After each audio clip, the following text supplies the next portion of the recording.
지난번 우리 백자초문에 대한 인터뷰가 나가서 그 방송을 보신 많은 분들이 공감을 해 주셨습니다. 그리고 특히 그 중에서도 한자의 음가에 대해서 공감하시는 분들이 많았습니다. 그래서 그 부분에 대해서 조금 더 상세히 알고자 하시는 그런 요청이 있어서 이 시간에는 직접 한자의 음가를 칠판에 판서를 해가면서 설명을 드리려고 합니다. 한자에 3요소가 있다는 것은 이제 그때 말씀을 드린 바와 같습니다. 이 한자의 3요소 구분은 오늘 우리가 그렇게 나눈 것이 아니고 AD 100년 동양에서 한자를 맨 처음 정리한 설문해자라는 책이 있습니다. 그 책의 저자이신 허신이라는 분이 한자를 이렇게 정비를 하면서 그때의 한자의 원리로 설명한 것이 바로 이 한자의 3요소입니다. 한자의 3요소 하면은 나라의 3요소를 먼저 생각하시는 것이 좋습니다. 나라의 3요소란 국민, 주권, 영토 이 세 가지입니다. 자, 3요소라는 말은 이 중에서 하나라도 없으면 나라가 아니다 이 말입니다. 따라서 문자에서도 동일합니다. 문자를 구성하고 있는 요소가 모양과 소리와 뜻, 요 세 가지가 있어야 된다는 것이죠. 그런데 우리가 이제 그때 뜻 글자, 소리 글자 이렇게 구분할 때에 그 구분법의 맹점은 어디 있냐면 한자는 뜻 글자니까 이 소리가 의미가 없고 그래서 이 소리를 부정해 버립니다.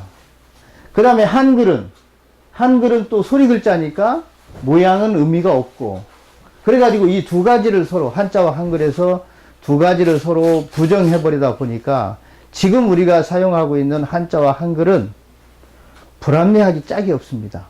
왜냐하면 이 3요소 중에서 각각 하나씩을 부정해 버렸기 때문입니다. 그래서 저의 백자초문 한자 학습법은 바로 이 세 가지 요소 중에서 한자에서 우리가 소홀히 했던 음가, 여기 말하는 하늘이라는 뜻을 나타내는 천이라는 음가의 의미를 다시 회복해내는 것입니다. 자, 그때도 말씀을 드렸는데 하늘이라고 하는 뜻을 나타내는 방법이 사람에게는 두 가지 방법이 있습니다. 하나는 이렇게 소리로 나타내는 방법입니다. 하늘을 소리로 나타낼 때는 천이라고 우리가 부릅니다. 그 다음에 이것을 모양으로 나타낸다면 이런 모양을 갖게 됩니다.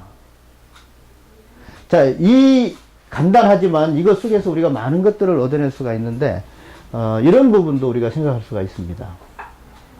모양과 소리가 있을 때에 어느 것이 우선일까? 어느 것이 먼저일까? 이런 것들도 우리가 생각할 수 있죠. 그런데 사람이 문자를 갖게 되는 과정을 생각해 보면 당연히 이 뜻, 의미, 우리가 이걸 생각이라고 할 수 있는데 이 생각의 첫 번째 표현은 말입니다. 말. 근데 이 말이라고 하는 것은 아주 제한된 그런 어떤 개념이죠. 말은 이 시간, 이 공간이 아니면 저의 말은 듣거나 전할 수가 없습니다. 그래서 시간적, 공간적 제약이 있기 때문에 이 말의 그런 단점을 극복하기 위해서 만들어 놓은, 이 말을 담아 놓을 그릇으로 만드는 것이 바로 모양입니다. 그래서 모든 문자는 그릇과 같습니다. 우리가 그릇을 왜 만듭니까? 그릇 속에 뭔가를 담기 위해서 만드는 것이죠. 바로 문자를 그릇으로 이해하는 것이 매우 중요합니다. 자, 이 그릇 속에는 바로 이 소리가 담겨 있습니다. 그리고 이 소리 속에는 반드시 우리 뜻이 담겨 있습니다. 그래서 이 그릇 속에서 우리가 무엇을 찾아내야 되냐면 소리와 뜻을 찾아내야 됩니다. 한자의 3요소는 우리한테 그걸 말해줍니다. 그런데 이 구조에서 보면 이 소리라고 하는 것은 바로 그릇, 모양과 뜻, 이 두 가지를 연결하는 연결고리라는 걸 알 수 있습니다. 한자의 음가의 중요성이 바로 여기에 있습니다. 그런데 우리는 지금까지 이 한자에서 음을 부정해버렸기 때문에 이 모양과 하늘이 절대 연결되지가 않아요. 말하자면 모양 따로 뜻 따로예요. 이 글자를 우리가 아무리 잘 알아도 이 속에서 하늘이라는 것이 무엇인지를 읽어낼 수가 없습니다. 왜냐하면 이 둘을 연결해주는 생명과도 같은 생명과도 같은 음가의 뜻을 우리가 알지 못하기 때문에 그래요. 그래서 지난 시간에, 지난 인터뷰에서 저는 이렇게 말씀을 드렸습니다. 이 글자를 보시거든, 이런 모양의 글자를 보시거든, 왜 하늘을 천이라고 할까? 이렇게 생각하자고 제안을 드렸습니다. 이것이 한자를 새롭게 배워가는, 그리고 한자의 원리를 파악하는 지름길입니다. 이런 식으로 한자를 배워서 이 천의 의미를 알아내지 않으면 우리가 한자를 수천 자, 수만 자를 안다 하더라도 그 한자들을 통해서 나타내려고 하는 요 하늘이 무엇인지는 절대 알 수가 없습니다. 이것이 우리 백자초문에서 한자의 음가를 통해서 그 뜻을 알아가는 방법입니다. 자, 이 한자의 음가가 이렇게 중요합니다. 그런데 지금까지는 누군가의 잘못된 정보에 의해서 우리는 한자는 뜻글자니까 소리는 의미가 없다라고 이것을 부정해버렸어요. 지금 와서 돌이켜본다면 아마 그 사람은 이 한자의 음가가 너무 어렵기 때문에 자기의 무지를 감추기 위한 변명이 거짓말이 아니었나 이렇게 생각을 합니다. 자, 그 다음에 이것을 우리가 주목을 해서 천의 의미를 찾아간다면 정말로 놀랍게도 우리 한국 사람들은 한자를 아주 쉽게 억지로 써보거나 외우지 않아도 저절로 알 수 있는 방법이 있습니다.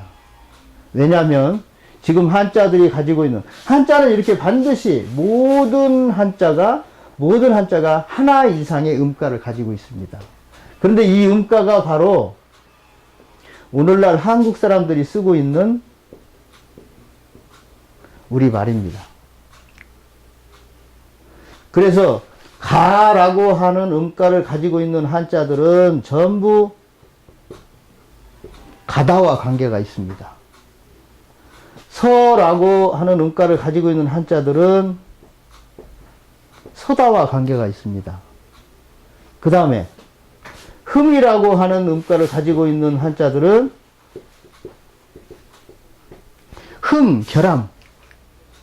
벼람과 관계가 있습니다. 이게 다 어디 말입니까? 다 우리 말입니다. 그래서 한국 사람들은 이 음가 위주로 한자를 배우면 한국 사람들은 어떤 일이 벌어지냐면 현재 우리가 쓰고 있는 우리말의 뜻을 다 알 수 있습니다. 왜 그렇겠습니까? 한자는 바로 우리말 뜻풀이 사전입니다.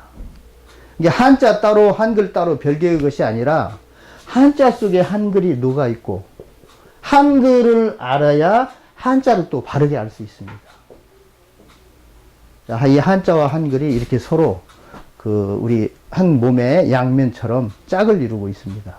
한자를 알지 못하면 한글을, 우리 한국 사람이 쓰는 우리말이지만 우리말을 우리가 알 수가 없습니다. 절대 한자 한글을 나누어서 서로 별개의 것으로 또 서로 적대적인 관계로 이렇게 모는 것은 문자를 전혀 모르는 아주 무지한 사람들의 변명에 불과합니다. 한자와 한글은 이렇게 서로 겹쳐져야, 두 글자가 서로 만나야 우리말의 뜻을 다 알아갈 수 있습니다. 이것이 바로 한자와 한글의